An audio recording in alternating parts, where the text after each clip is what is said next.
Hello, my name is Barbara Bogliat-Raymond and this is the 10th video of the module Excel in Education. In this video we are going to learn how to protect the document from opening and modifying it, export the file in different formats and prepare the document for printing.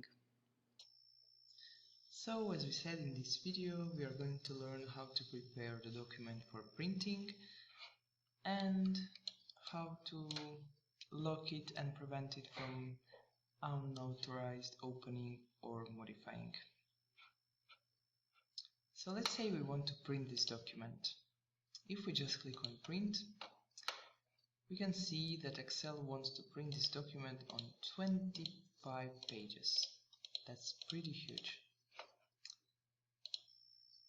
But let's say we want this document on one single page. So if we go to page layout and open the page setup, we want to click fit to one page. This is the option that tells Excel that we want all of this data to be printed on one single page. Now if we go to print, we can see that there is only one page. However, we have huge amounts of data and it looks very packed here.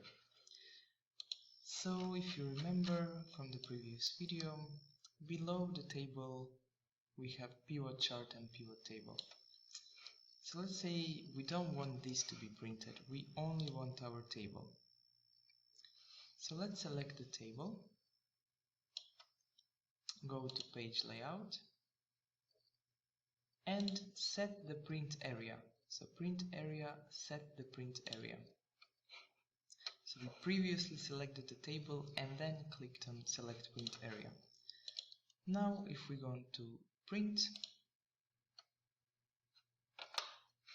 now only the table is going to be printed.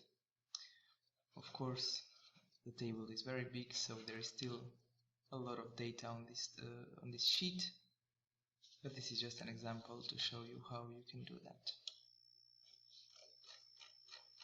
Another useful option would be, for example, if you want to print this, you will again set print area, but in the print preview you see that you can actually fit more to this one single page by changing the page orientation. So we want to change it to landscape. And now if we go to print, we have all of the data printed on one single page.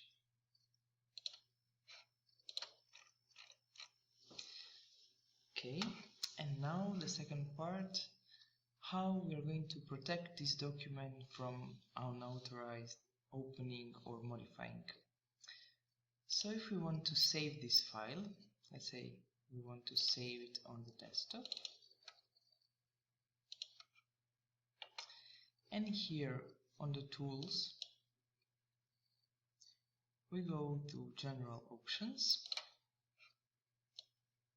and here is password to open. Let's say we write 123 and password to modify 456.